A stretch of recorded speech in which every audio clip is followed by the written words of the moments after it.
O homem por sobre quem caiu a praga da tristeza do mundo, o homem que é triste, para todos os séculos existe, e nunca mais o seu pesar se apaga. Não crê em nada, pois nada há que traga consolo à mágoa a que só ele assiste. Quer resistir, e quanto mais resiste, mais se lhe aumenta e se lhe afunda a chaga. Sabe que sofre, mas o que não sabe é que essa mágoa infinda assim não cabe, na sua vida é que a sua mágoa infinda. Transpõe a vida do seu corpo inerme, e quando esse homem se transforma em verme, é essa mágoa que o acompanha ainda. Seja muito bem-vindo. Eu sou o Luciano S. e esse é o canal Casos Sobrenaturais Reais. Se você gosta de ouvir relatos sobrenaturais e casos sem explicação, faça sua inscrição agora mesmo no canal para não perder os próximos vídeos. Assista esse vídeo até o final e se gostar do conteúdo, deixe o seu like. Desde já, o canal agradece.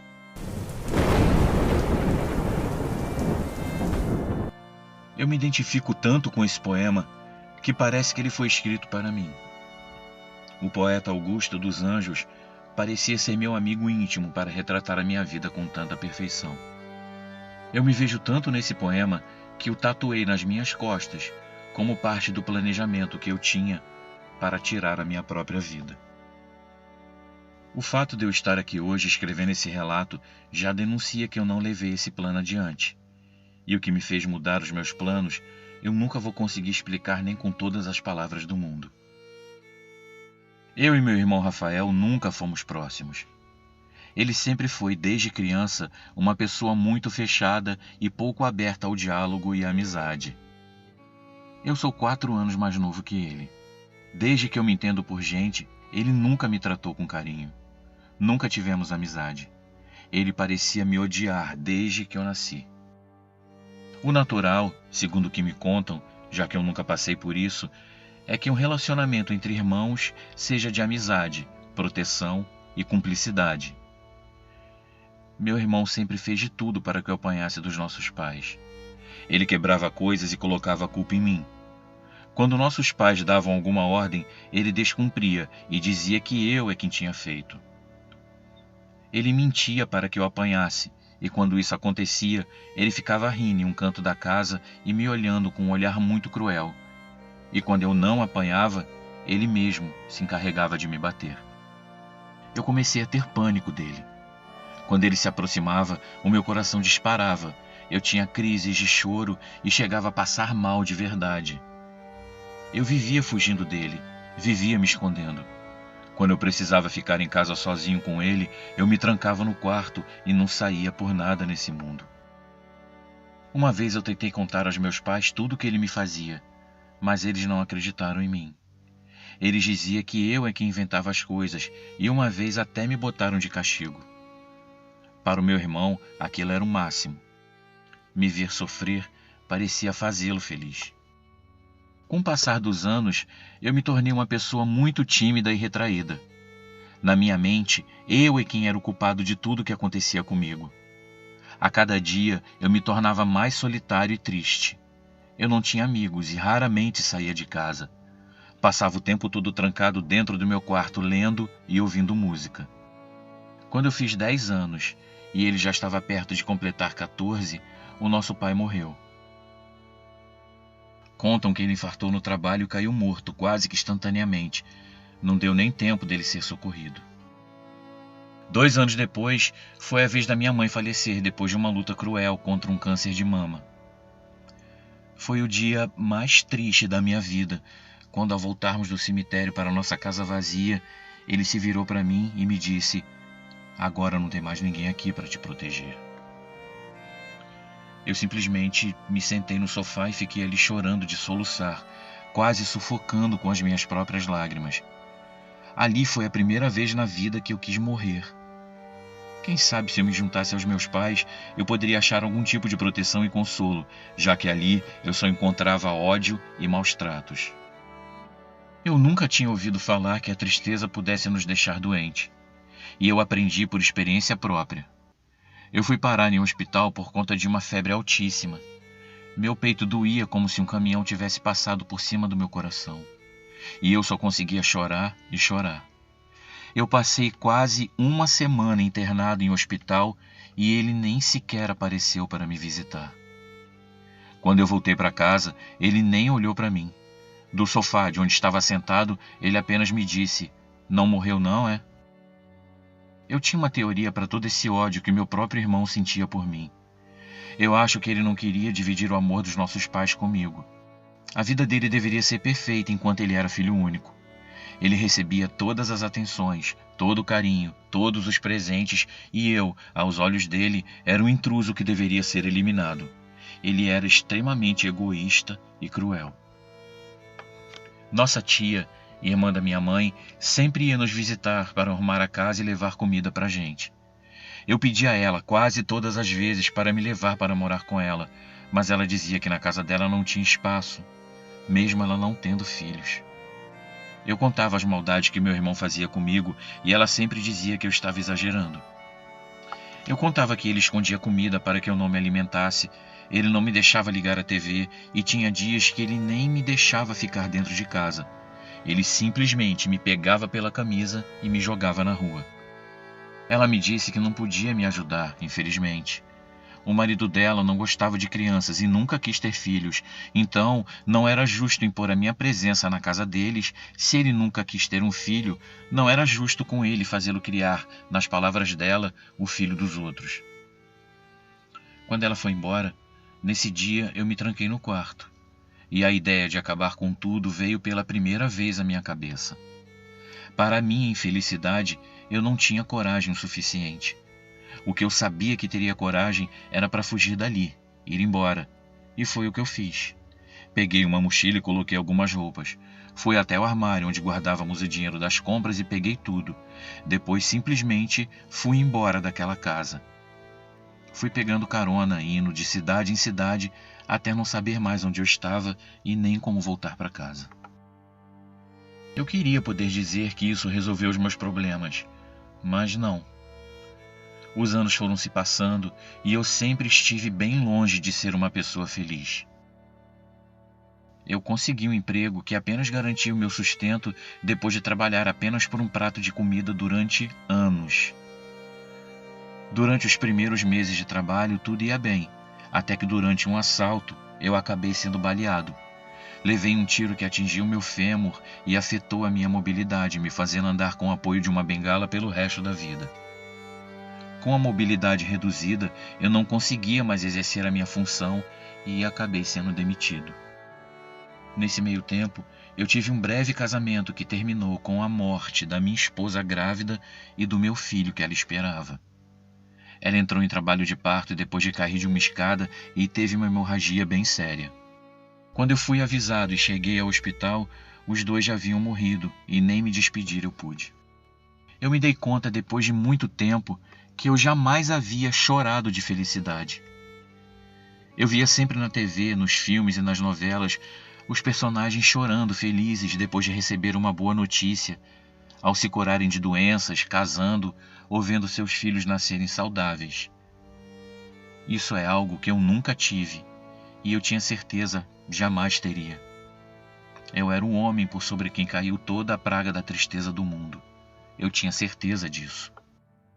Eu fui trabalhar em um posto de gasolina cuidando da limpeza do posto e dos banheiros. Quem me conhecia não acreditava na idade que eu tinha. Todos diziam que eu parecia ter 10, 15 anos a mais. Eu parecia um velho totalmente triste e quebrado. Eu vagava pela vida sem sentido e sem propósito. Eu não tinha casa. Eu morava nos fundos do posto, em um quartinho pequeno e úmido. Eu começava a entender que algumas vidas simplesmente não dão certo. Era como dizia a música: na vida, a gente tem que entender que um nasce para sofrer enquanto o outro ri. Eu tinha certeza de que Deus me detestava e que Ele havia permitido que eu nascesse apenas para me fazer sofrer e que isso o divertia. A ideia de acabar de vez então com a minha vida começou a amadurecer. Eu comecei a traçar os planos. Eu passava horas planejando tudo meticulosamente. Teria que ser algo rápido e que não me causasse nenhuma dor. Já me bastava a dor que eu carregava na alma, o corpo teria que se livrar da minha alma de uma maneira simples e rápida, e eu então comecei a pôr o plano em prática. O primeiro passo foi deixar eternizado no meu corpo aquele poema que traduzia bem o que havia sido a minha vida. Quando encontrasse o meu corpo, aquele seria o meu bilhete de despedida. Não que alguém se importasse, mas o universo teria que saber que ele não havia me vencido. Se eu não pude ter a vida que eu merecia, ao menos a minha partida seria escolha minha. Eu sabia muito bem pelo que eu havia sido obrigado a passar. Eu venceria essa peleja desigual, apesar de tudo. O local onde aconteceria eu também já havia escolhido.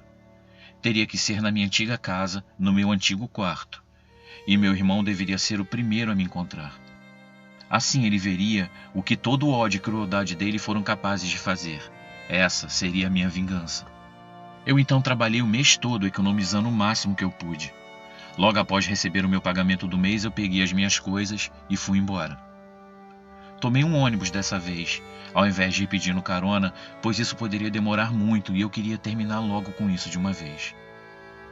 Em algumas horas eu estava no bairro onde eu havia nascido. Haviam se passado 20 anos desde que eu havia ido embora dali. Tudo parecia estar exatamente como eu havia deixado.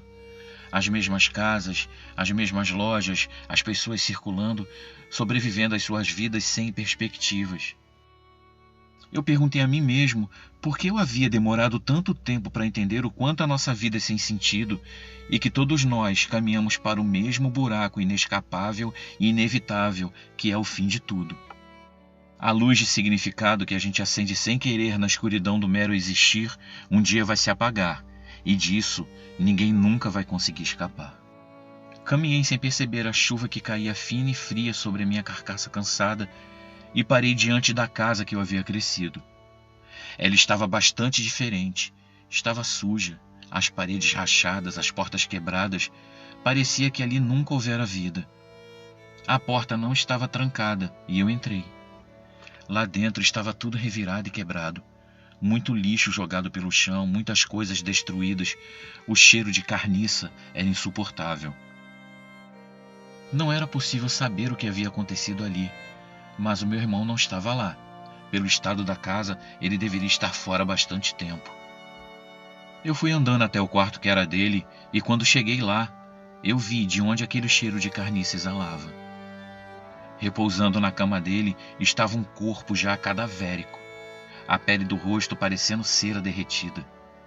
Eu reconheci pelas roupas que aquele era o meu irmão, ou o que havia restado dele. Eu não sei dizer o que eu senti. Não sei dizer se fiquei triste por não poder reencontrá-lo, ou se a tristeza que eu senti foi por ter perdido a chance de ter tido um irmão de verdade, e dessa vez para sempre. Então eu saí e fechei a porta. Eu estava ali por um motivo, então eu fui tratar de fazer logo o que eu tinha para fazer. Fui até o meu quarto, parei em frente à minha antiga cama e tirei do bolso da calça o vidrinho com líquido mortal que eu havia preparado para me tirar de vez daquele lugar. Acidentalmente eu deixei cair das minhas mãos e ele rolou para debaixo da cama. Quando eu me abaixei para pegá-lo, eu notei que ele estava encostado em um pequeno frasco de vidro com uma tampa bem fechada. Eu peguei o frasco nas mãos e pude ver que dentro do frasco continha um pequeno boneco de pano.